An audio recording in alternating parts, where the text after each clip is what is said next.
최고의 가치 하나님의 말씀이라는 제목으로 은혜 말씀을 나누겠습니다.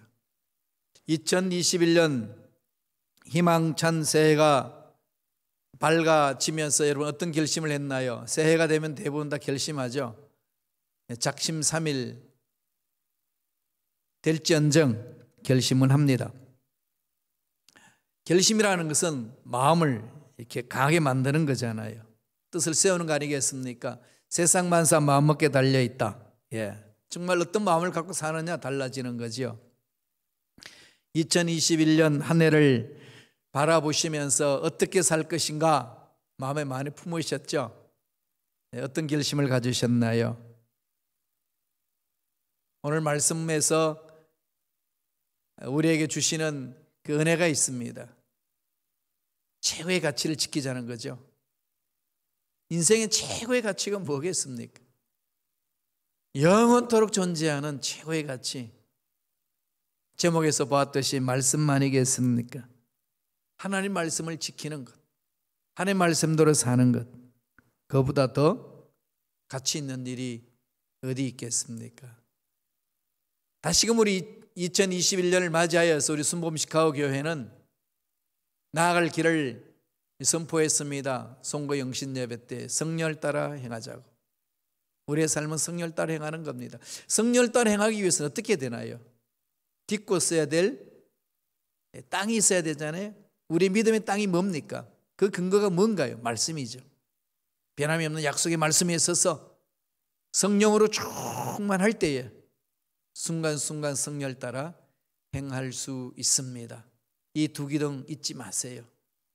하나는 하나님의 약속의 말씀이고 한 기둥은 성령이 충만함으로 그렇게 우리는 나아감으로 성령의 인도함을 받고 달려갈 수가 있습니다.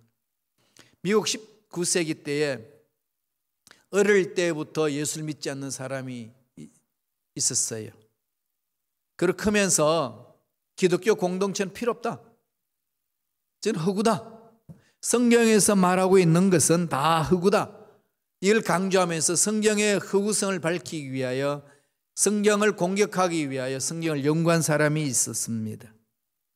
처음부터 끝까지 다 하나씩 역사적인 배경도 찾고 이 말씀은 이렇게 해서 틀렸고 저 말씀은 저래서 틀렸고 그러면서 연구하기 시작했습니다. 그런데 그렇게 성경을 공격해서 성경은 흑우라고 전 세계에다가 모든 사람들에게 선포하기 위해서 연구했던 그가 말씀을 통해서 생각이 바뀌기 시작합니다.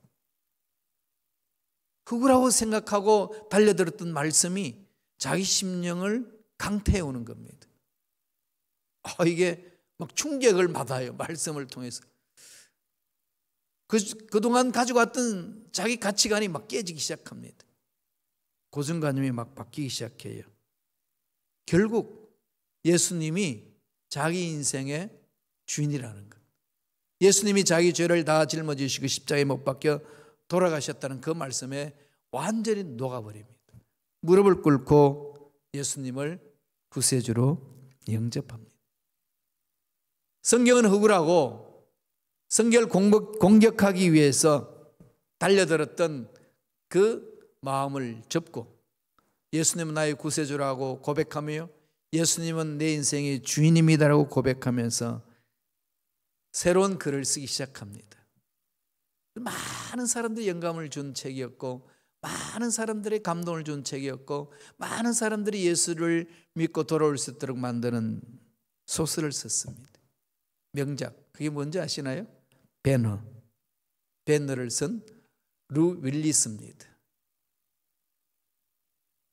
여러분 배너라는 영화도 만들어졌지 않습니까? 그 영화를 바라보면은 참 예수를 믿지 않는 하나님의 능력을 알지 못했던 그렇게 거부하던 그가 그 하나님의 따뜻한 사랑, 주님의 따뜻한 사랑을 체험하고 내가 저분을 안다고 예수를 믿고 고백하며 달려드는 그 모습을 우린 생생히 기억하고 있지 않나요? 영화 보신 분 다 아시죠? 보지 못하신 분들 꼭 보세요.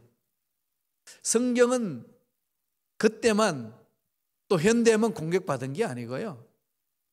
인류 처음 타락할 때부터 공격을 받았습니다. 하나님의 말씀을 공격받았어요. 아담과 하와가 타락할 때에 사탄이 공격을 했잖아요. 하나님이 참으로 너에게 동산 나무의 열매를 먹지 말라 하시더냐. 그 사탄이 한 말입니다. 넘어지기 위해서. 너희가 먹는 그날에 너희 눈이 밝아져서 하나님과 같이 되고 선악을 알게 하는 줄 하나님이 아시기 때문에 그럼 미리 막은 거야. 미혹을 합니다. 하나님의 백성들이 넘어질 수 있도록 그때서부터 공격해온 마귀들이 지금도 끊임없이 말씀을 공격합니다. 그런데 인류 역사 속에서 성경을 공격해가지고 승리한 사람은 한 명도 없습니다. 다 꼬꾸라졌습니다. 왜 그럴까요? 그 말씀은 능력이 있기 때문에. 공격하면 할수록 공격해오는 사람이 꼬꾸라지는 그런 놀라운 능력이 있기 때문에 그렇습니다. 오늘 읽었던 시편 19편도 다윗이 고백합니다. 하나님의 말씀의 능력은 이런 것이 있다고. 하나님의 말씀의 능력이 이렇게 강하다고 강조합니다. 어떤 능력이 있다고 강조하나요? 첫째로 영혼을 소성시킨다. 영혼을 살려준다는 거죠. 영혼이 병든 것을 치유하고 죽은 영혼들을 살려내고 생명이 없는 그 영혼, 어디서 와서 왜 살며 어디로 갈지를 알지 못하는 그 영혼에게 말씀이 들어가면은 자기가 누군지를 알게 해주는 것. 하나님의 생명을 갖게 해주신다는 겁니다. 내가 어디서 와서 왜 살며 어디로 가는지를 알 수 있습니다. 그게 말씀의 능력입니다. 말씀 보실까요? 시편 19편 7절입니다. 다 같이 한 목소리를 읽겠습니다.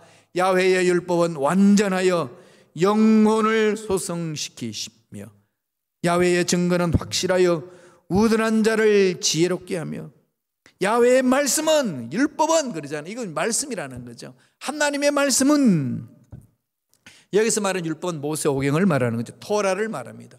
토라 하나님이 주신 말씀. 이 말씀 속에 뭐가 있다는 겁니까? 생명이 있다는 거죠. 이걸 여러분 체험해야 돼요. 현대의 그리스도인들이 힘있게 살기 위해서는 이 말씀을 붙들어야 됩니다. 이 말씀을 붙들지 않으면은 우리가 영원히 새 힘을 얻을 수가 없고 살아갈 수가 없습니다. 우리의 영혼을 소생시키는 것은 돈도 아니고 명예도 아니고 쾌락도 아니고 그냥 세상에서 일도 아닙니다. 영원히 살 수 있는 것은 1.1억도 변함이 없으시고 약속하신 약속의 말씀을 붙들 때 가능합니다. 이 말씀 여러분 어떻게 대하고 계시나요? 여러분 하루 일과를 시작할 때에 아침을 먹고 점심을 드시고 저녁을 맛있게 드시고 운동하시고 가꾸지 않습니까? 자기 삶을 안 먹으면 안 되죠. 약속의 말씀을 그렇게 대하고 계시나요? 먹으면 좋고 안 먹으면 그뿐이고 그런 게 아닙니다. 영혼을 소생시키기 위해서는 이 말씀을 붙들고 살아 움직여야 됩니다.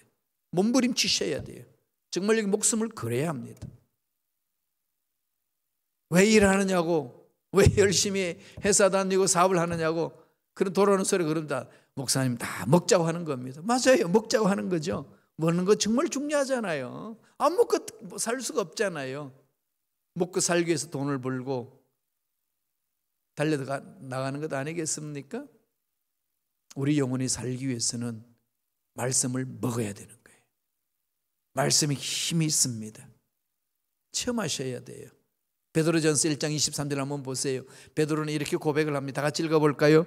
너희가 거듭난 것은 썩어질 씨로 된 것이 아니요 썩지 아니할 씨로 된 것이니 살아있고 항상 있는 하나님의 말씀으로 되었느니라.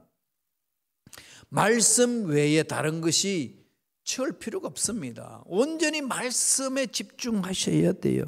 인간의 근본적인 변화는 영혼의 변화에서부터 출발합니다. 이런 말씀 드리면 의외로 많은 분들이 그러시더라고요. 목사님 신앙생활 오래 해도 변화 안 돼요. 왜 그럴까요? 여러분 딱 한 이유 뭐 여러 가지 있겠지만은 가장 근본적인 딱 한 가지라면은 말씀에 파고들지 않아서 그렇습니다. 말씀에 목숨 걸다시피 달려드는 것이 없었기 때문에 변화가 없은 거예요. 말씀이 그 심령을 사로잡고 말씀에 사로잡힌 심령은요 변화됩니다. 말씀을 붙들고 살아가는데도 변화가 되지 않더라, 그런 건 없습니다. 그런 분이 있으면 저한테 오세요. 제가 애프터 서비스 해드리겠습니다. 없어요. 반드시 변화되게 있습니다. 말씀에 기적이 있고, 말씀에 능력이 있고, 말씀에 치유가 있고, 말씀에 우리 인생의 문제에 답이 있습니다. 오늘날 교회 공동체에 부흥되지 않는 것도 어디에 있을까요? 딴 거 없어요. 말씀의 능력이 살아나지 않기 때문에 그런 거예요. 말씀의 능력이 살아나면은요, 사람은 새 힘을 얻습니다. 능력을 체험하는 거예요. 히브리 4장 12절은 뭐라고 그랬나요? 하나님의 말씀은 살아있고 운동력이 있다, 활력이 있다, 생명력 있고 에너지가 있습니다. 그 말씀에 그 심령을 사로잡는데 어떻게 우리가 살아나지 아니하고 역동성이 없이 허우적거릴 수 있겠습니까? 그럴 수 없어요. 말씀이 살아나면 그런 거예요. 초대교회도 그렇게 힘든 그 어려운 상황, 예수 믿으면은 핍박받고 잡혀서 감옥 가고 또 순교도 당하는 그런 상황 속에서 초대교회가 어떻게 일어났습니까? 볼까요? 사도행전에 기록하고 있어요. 사도행전 6장 7절 보세요. 이렇게 증거합니다. 읽겠습니다. 하나님의 말씀이 점점 왕성하여 예루살렘에 있는 제자의 수가 심히 많아지고 허다한 제사장의 무리도 이도에 복종하더라. 예수를 믿지 않는 심령들이, 예수를 반대하던 그들이 약속의 말씀을 붙들고 말씀을 읽고 말씀의 그 심령 속에 들어가기 시작하니까 변화되는 거죠. 예루살렘 교회가 부흥됐던 것은 말씀이 왕성할 때에 그런 역사가 일어났다라고 성서는 증언합니다. 사도행전 19장 20절에도 계속 구구절절 그 말씀을 하죠. 이와 같이 주의 말씀이 힘이 있어 흥왕하여 세력을 얻으니라. 여기 답이에요. 현대교회가 일어서고 현대교회가 능력이 있으려면요, 말씀의 능력을 체험해야 됩니다. 특별히 중직자 여러분들은 마음판에 그 말씀을 새기는 것에 집중하셔야 돼요. 그럼 평신도는 자유롭습니까? 아닙니다. 동일한 거예요. 중직자들은 앞장서야 될 리더들 아니겠습니까? 평신도들. 그러니까 모범을 보여야 돼요. 말씀에 서는 것. 그래야 평신도들도 그걸 따라갈 수가 있습니다. 그래서 한 덩어리가 되어서 나아갈 수가 있는 거예요. 말씀에 깊이 있게 들어가지 않는다면 결코 공동체는 든든히 서 갈 수가 없습니다. 초대교회는 은과 금은 없었지만 그들에게 있었던 것은 말씀의 능력을 체험한 자들이고 예수 그리스도 이름의 권세를 드러냈던 삶이었습니다. 그래서 그렇게 힘들고 열악했던 상황 속에서도 교회 공동체가 우뚝 설 수 있었던 겁니다.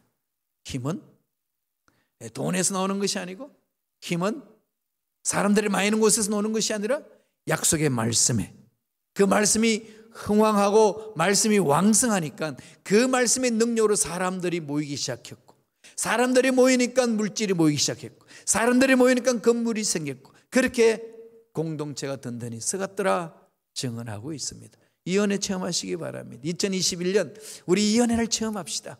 영혼을 소생시킴으로써 이런 역사가 일어난다는 거 아니겠습니까? 두 번째로 어떻게 하죠? 판단을 지혜롭게 하는 능력이 있습니다. 미국 목사님이 이런 말씀을 하셨습니다. 우리 인생을 정리하자면은 영어 알파벳 3단어로 정리할 수 있다라고 이야기를 합니다. B, C, D로 모든 인생을 요약할 수 있다고 그랬습니다. B, 뭐의 약자일까요? birth, 태어남, 탄생, 태어나는 것. D, 뭐죠? death, 죽음. 그죠? B와 D, 그 인생이잖아요, 그죠? B와 D, birth와 death, 그게 인생이죠. 그 중간에 C가 하나 있습니다. C가 뭔가요? choice, 선택이죠. 매 순간 태어나서 죽을 때까지 선택하며 삽니다. 어떻게 선택하시겠습니까? 이게 중요하지 않아요. 하루 일과 시작할 때 선택에서 출발하죠. 눈 뜨고 머릿속에 다 정리되어 있습니다. 그거 하는 거 다 선택이잖아요. 초이스입니다. 그게 우리 인생이 가꿔진 거죠. 하루가 모이고 일주일이 되고 일주일이 모이고 한 달이 되고 한 달이 모이고 1년이 되고 1년이 모여서 우리 인생이 이렇게 만들어지는 것 아니겠습니까? 그건 다 초이스입니다. BCD에서 결정한다는 거죠. 참 설득되는, 그죠? 납득이 되는 그 얘기입니다. 그 판단할 때에 지혜롭게 잘 해야 돼요. 그 판단에 지혜가 없으면 엉뚱한 것을 판단해서 낭패를 당할 때가 많이 있지 않습니까? 그렇게 판단할 수 있는 지혜 누가 주죠? 하나님. 어떻게 해요? 보이지도 않고 만지지도 못하는 하나님 어떻게 줍니까? 하나님 하신 말씀. 성경이 살아있는 하나님의 말씀이 우리 심령을 사로잡을 때에 그런 올바르게 판단할 수 있는 지혜를 주신다는 거죠. 오늘 시편 19편 7절에는 이렇게 이야기를 합니다. 다 같이 읽겠습니다. 한 목소리 읽습니다. 야훼의 증거는 확실하여 우둔한 자를 지혜롭게 하며, 하나님의 말씀의 증거는 확실한 거죠. 불확실하지 않습니다. 불확실한 미래, 불확실한 인생에 대해서 확실하게 던져주는 거죠. 그러잖아요. 태어남과 죽음 사이에 말씀을 선택하며 산다. 선택할 수 있는 지혜를 준다. 우둔한 자를 어떻게 한다고요? 지혜롭게 한다. 하나님의 지혜는 무궁무진한 것 아니겠습니까? 과학자들이 아무리 이 연구하고 발명하고 과학 문명을 부흥시킨다 할지라도 그 모든 것은 누구 손에 있습니까? 하나님 손에 있는 거죠. 하나님의 창조의 원리를 연구하는 거 아니겠어요? 하나님의 지식보다 강한 자가 누가 있습니까? 하나님의 지혜보다 더 강한 자가 누가 있겠습니까? 하나님의 지혜 어디에 담겨있다고 성서는 가르치나요? 말씀에 있습니다. 여러분 이 말씀 능력을 체험하셔야 돼요. 좀 우리가 말씀에 한번 매달려 봅시다. 말씀에 목숨 걸다시피 한번 도전해 봅시다. 몸부림치며 한번 달려가 봅시다. 목사님 읽으면 잠이 와요. 그러다 한번 도전해 보세요. 매달려 보세요. 정말로 상상할 수 없는 능력을 체험할 겁니다. 역사 속에서 많이 증거하고 있잖아요. 야훼의 증거는 확실하다. 확실하다. 확고하다는 거죠. 흔들리지 않는다는 거죠. 어떤 환경이 와도 흔들리지 않고 달려갈 수가 있습니다. 확실성. 하나님이 주시는 거잖아요. 우둔한 자가 뭐죠? 이 열린 문이다 이런 거예요. 분별력 없이 아무거나 선택할 수 있는 자라는 겁니다. 이것도 좋고 저것도 좋고. 그런데 이런 자를 어떻게 하신다는 거죠? 지혜롭게 한다. 참된 지혜를 주시는 거죠. 이 시대는 정말로 지혜가 필요합니다. 여러분 인터넷 들어가면 수많은 지식과 정보가 있잖아요. 그런데 그 수많은 지식의 정보들 무엇이 선하고 무엇이 약한지 어떻게 합니까? 분별을 하셔야 돼요. 분별하려면 지혜가 필요합니다. 하나만 듣고 말하면 틀린 거예요. 이것도 듣고 저것도 듣고 여러 가지로 종합해서 분별을 해야 되잖아요. 그러려면 뭐가 필요할까요? 지혜입니다. 그래야만 올바른 길로 갈 수가 있는 거지요. 정말로 지혜가 필요한 때가 이때입니다. 그런데 그 지혜를 어디서 얻나요? 하나님이 주시는 지혜 아니고는 감당할 길이 없습니다. 하나님 분별할 수 있는 능력을 주시고 선택할 수 있는 능력을 주시고 지혜롭게 잘 감당하여 주옵소서. 우리 하나님의 말씀을 붙들고 기도하면서 나아갈 때 하나님은 믿음 보시고 허락해 주시는 거 아니겠습니까? 그 말씀 안에 깊이 파고 들어갈 때 그런 지혜가 우리 속에 생긴다는 거죠. 8절 보실까요? 시편 19편 8절 다 같이 읽습니다. 야훼의 계명은 순결하여 눈을 밝게 하도다. 앞길이 깜깜한데 밝은 눈을 주셔서 보게 하는 거죠. 갈 길을 몰라서 허우적거리는 자에게 하나님은 이렇게 갈 길을 보여주시는 거 아니겠습니까? 여러분 차를 운전해 나갈 때 내비게이션으로 이제 이리저리 마음 놓고 달리잖아요. 그 내비게이션이 망가지면 못 가죠. 내비게이션 없으면 모르는 길을 찾아가기 힘들잖아요. 우리 인생길 내비게이션이 필요하잖아요. 그게 어디에 있나요? 말씀 안에 있습니다. 그 말씀이 우리의 갈 길을 밝혀주는 거죠. 깜깜한 이 상황 속에 하나님의 능력을 우리에게 부어주시사 영안을 밝혀주신다는 거죠. 9절을 볼까요? 시편 19편 9절은 이렇게 엎드리고 있습니다. 다 같이 읽겠습니다. 야훼를 경외하는 너는 정결하여 영원까지 이르고 야훼의 법도 진실하여 다 의로우니 진실하고 의롭다. 하나님의 판결하고 하나님의 결정되는 것은 잘못이 없다는 거지요. 세상의 법정은 정말로 잘못이 얼마나 많은지 모릅니다. 그죠? 유전무죄라는 말을 많이 쓰잖아요. 돈 있는 사람 편에 다 써가지고 분명히 죄가 있는데도 죄가 없다고 선포하는, 돈 먹고 그렇게 말하는 법정, 그건 잘못된 거죠. 세상이 그런 일들이 많이 있습니다. 그러나 하나님이 말씀하시는 이 법은, 하나님의 약속의 말씀은 변함이 없습니다. 잘못되지가 않습니다. 최종적으로 내리는 판결은 진실하다, 진리가 된다. 그리고 우리는 말씀에 목숨을 거는 거 아니겠습니까? 주야로 말씀을 묵상하시고 말씀을 암송하시고 말씀을 읽으시고 말씀을 손으로 써보세요. 살아있는 그 말씀을 체험할 수가 있습니다. 도대체 목사님 무슨 말 하는지 모르겠습니다라고 그렇게 지금 반문하고 계시는 분이 계신다면은 여러분 한번 도전해 보세요. 정말 제가 추천합니다. 제가 몸이 아파서 힘들고 어려웠을 때에 10대 말이에요. 너무 고통스럽고 너무 괴롭고 인생 살 맛도 없고 왜 사는지도 모르겠고 그럴 때 저는 말씀을 암송했습니다. 말씀을 암송해 나갈 때에 그 말씀에 살아있는 은혜를 체험했습니다. 이루 말할 수 없는 용기가 막 솟아나고 막 소망이 일어나는 거예요. 살 소망이 솟아나는 거예요.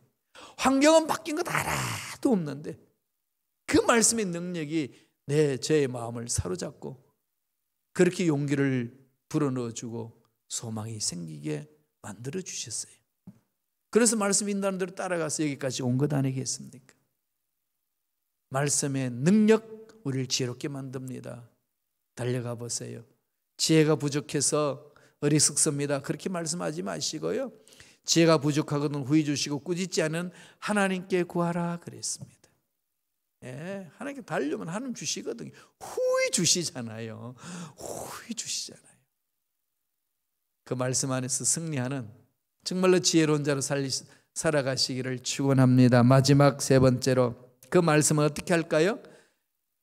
우리 마음을 기쁘게 합니다. 참 기쁠 수 없는 세상, 답답하고 짜증나고 고통스럽고 정말로 힘들고 어려운 상황 속에 하나님은 우리에게 말씀을 주시사 기쁘게 해주시는 거죠. 우리의 이 기쁨은요, 세상이 주는 거 아니에요. 하나님이 주시는 기쁨입니다. 영원한 거죠. 사도 바울도 복음을 전하다가 매 맞고 옥에 갇혀 있을 때에 정말로 인간적으로 생각하면 얼마나 처량하겠습니까? 그죠? 60이 넘어서 일평생 주를 위해서 달려왔는데 주님 결과가 이겁니까? 도대체 어찌하여 날 이렇게 내던지십니까? 라고 자기 상황을 바라본다면 정말로 초래했을 겁니다. 그러나 그 바울은 날마다 약속의 말씀을 붙들고 하나님과의 만남의 사건을 체험한 바울이었기 때문에, 바울의 기쁨의 근거는 말씀이었기 때문에 감옥 속에 들어가도 바깥에 있는 사람에게 외칩니다. 기뻐하라. 다시 말하노니 기뻐하라. 강조해서 기뻐하라고 이야기를 합니다. 그 기쁨이 어디서 오나요? 하나님이 주시는 말씀 아니겠습니까? 말씀 볼까요? 8절입니다. 19편 8절 다 같이 읽습니다. 야훼의 교훈은 정직하여 마음을 기쁘게 하고 야훼의 계명은 순결하여 눈을 밝게 하시도다. 정직하여 마음을 기쁘게 하고, 삶에 대한 논리죠. 삶의 안내스가 되는 겁니다. 짜증이 나고 힘들고 어렵고 도대체 내가 왜 사나 이런 마음이 들 때, 허탈한 마음이 들고 공허한 마음이 들 때 말씀을 붙드세요. 아까 봤듯이 말씀에는 능력이 있고 빛이 되기 때문에 갈 길을 열어줍니다. 삶의 목적을 분명히 가르쳐 줍니다. 올바른 목적지로 인도해 줍니다. 짜증나는 마음에 말씀에 들어가면 기쁨으로 이 마음이 이루 말할 수 없는 기쁨으로 감사져요. 그래서 우리는 항상 기뻐할 수 있는 거예요. 어떤 환경에 던져도 기뻐할 수 있는 일은 거기에 있습니다. 그게 바로 말씀의 가치 아니겠습니까? 최고의 가치입니다. 그 당시 유대인들은요, 말씀을 외우게 했어요. 자녀들에게 외우려는데 꿀로 글씨를 쓰게 합니다. 그 글씨를 꿀로 써가지고 그 외웠던 말씀을 딱 외워서 딱 합격하면은 그 꿀로 쓴 말씀을 따먹게 해요. 그 꿀이 얼마나 맛있겠어요. 그 꿀을 따먹었더니 말씀을 묵상하고 꿀을 따먹어봤더니 꿀맛이 단맛인데 그 꿀맛보다도 뭐가 더 달까요? 말씀이 더 달다는 거예요. 그 말씀 은혜가 그렇게 임한다는 겁니다. 보실까요? 시편 19편 10절에 이렇게 고백합니다. 다 같이 읽습니다. 금 곧 많은 순금보다 더 사모할 것은 꿀과 송이꿀보다도 더 달도다. 이것을 맛보셔야 돼요. 돈보다도 달고 인생의 쾌락보다도 달고 인생이 이뤘던 그 모든 일보다 더 단 것이 하나님의 말씀입니다. 이 달콤한 이 말씀의 맛을 꼭 체험하시기를 바랍니다. 순금보다 더 사모할 것. 그죠? 말씀엔 그런 능력이 있습니다. 말씀은 우리를 그렇게 온전하게 만드는 능력이 있습니다. 이 말씀을 마음판에 새기시면서 2021년 1년 내내 이 말씀으로 승리하는 저와 여러분 되시길 간절히 축원드립니다. 기도하겠습니다. 하나님, 감사와 찬양을